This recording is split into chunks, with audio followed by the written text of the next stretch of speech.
वालेकुम। आज हम पढ़ने जा रहे हैं ट्रिग्नोमेट्रिक रेशियोस। अब हम ट्रिग्नोमेट्री की बात करते हैं। Trigonometry is the geometry of triangles.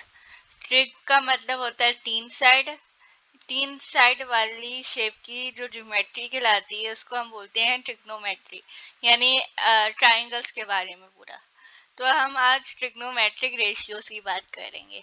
अब रेशियोस क्या होते हैं? Ratios are the comparison between two things, यानी किसी दो चीज़ों के दरमियान क्या फ़र्क है कि ये इतना होगा तो उसके हिसाब से ये कितना होना चाहिए।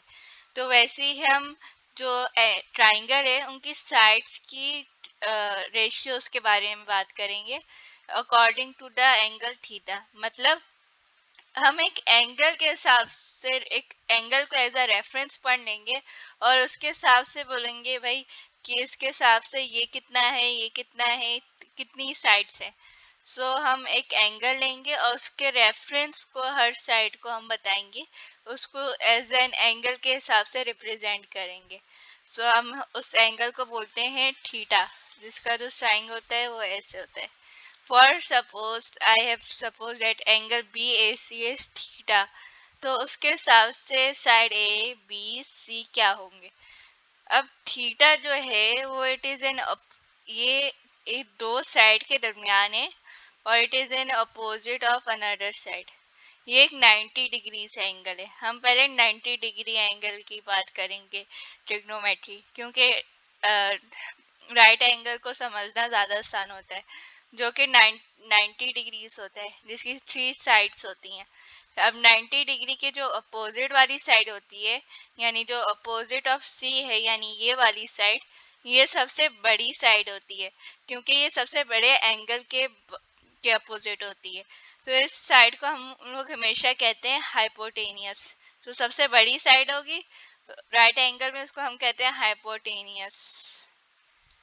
हाइपोटेनियस ये हमेशा हाइपोटेनियस ही रहेगी, चाहे आप एंगल को जैसा भी घुमा लें।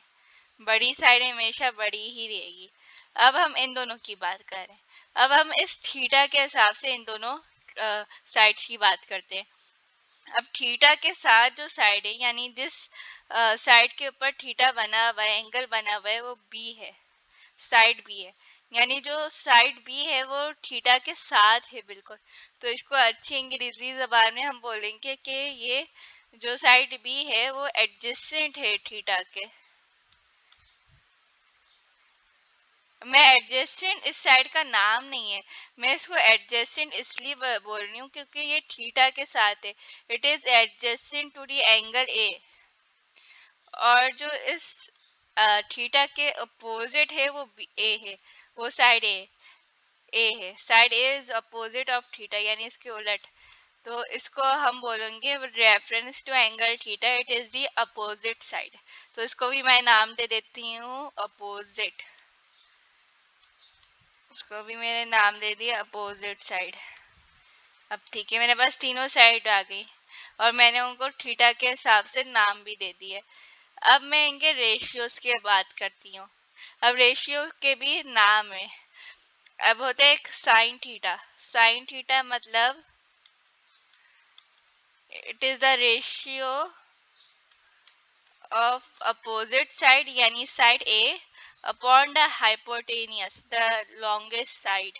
अपोजिट साइड क्यों? क्योंकि it is with reference to this angle, यानी sine theta is sine theta यानी मैं इस वाले एंगल की साइन की बात करूं तो इस एंगल का जो साइन होगा वो अपोजिट अपॉन हाइपोटेनियस होगा। साइन थीटा हमेशा अपोजिट अपॉन हाइपोटेनियस होता है। और इसका अपोजिट क्या है? इसका अपोजिट है साइड ए और हाइपोटेनियस है।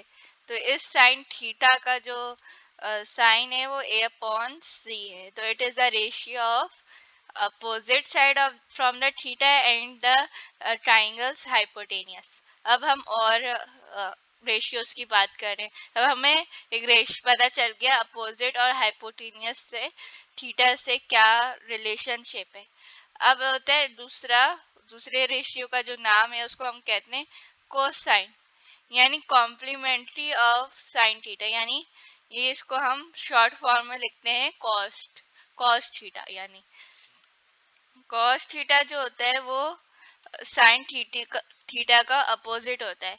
इट इज साइन थीटा में अपोजिट अपॉन हाइपोटेनियस होता है, यानी जो थीटा की अपोजिट साइड होती है उसको हाइपोटेनियस से डिवाइड करते हैं, बल्कि जबकि कॉस थीटा में जो थीटा के साथ वाली साइड होती है, यानी जो एडजेसेंट साइड होती है, उसको हम हाइपोटेनियस से डिवाइड करते हैं। So cos theta is the ratio of adjacent and hypotenuse. So according to this theta, the adjacent side is B while the hypotenuse is C. So cos theta क्या होगा इसका cos theta होगा B upon C.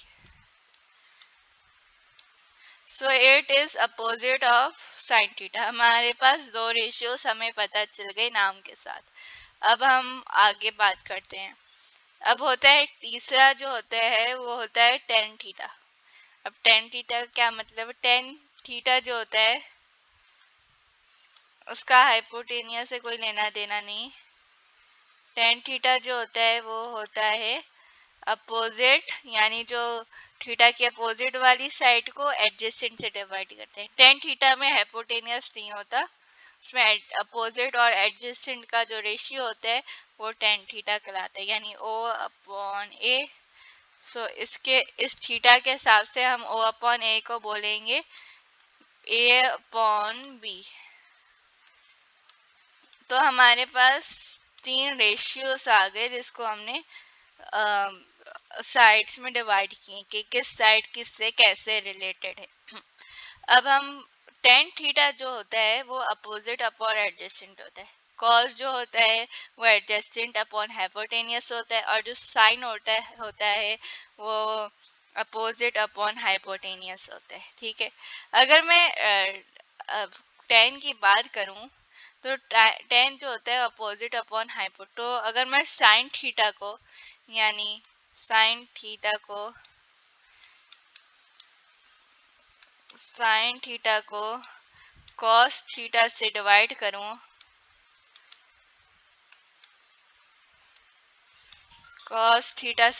करूं, तो मेरे पास जो answer आएगा वो होगा A upon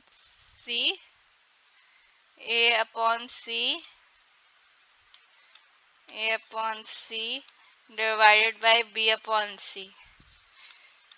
A upon C जो है दोनों कैंसिल आउट हो गए, सी कैंसिल आउट हो गए, दोनों जगह डिवाइड हो रहे हैं, तो ये ए अपॉन बी बचा, यानी अपोजिट अपॉन एडजेसेंट। और ए अपॉन बी जो होता है वो टेन थीटा के बराबर होता है। यानी जो टेन थीटा असल में होता है क्या है, टेन थीटा जो होता है वो साइन थीटा और कॉस थीटा का ना रेशियो होता है। तो वो उसमें क्या होता है, हाइपोटेनियस जो होता है वो कैंसिल आउट हो जाता है, जिसकी वजह से हमारे पास जो रिजल्टेंट बनता है वो अपोजिट अपॉन एडजेसेंट मिलता है। आई होप आपको समझ में आया होगा कि तीन रेशियोज होते हैं, ट्रिग्नोमेट्रिक रेशियोज जिसे भी कहा जाता है, और उनकी डेफिनेशन होती है sine opposite upon hypotenuse, cos adjacent upon hypotenuse, tan opposite upon adjacent. अब इसको आप याद कैसे रखेंगे? अब याद रखने का एक तरीका होता है जिसको हम कहते हैं सो मतलब SOH, सो यानी साइन अपोजिट हाइपोटेनियस का, यानी CAH एडजेसेंट अपॉन हाइपोटेनियस, और टोआ यानी TOA। So it will be ten opposite upon adjacent. तो आप इस तरीके से इसे याद रख सकते हैं। तो थैंक यू, आपको फुली समझ में आया होगा।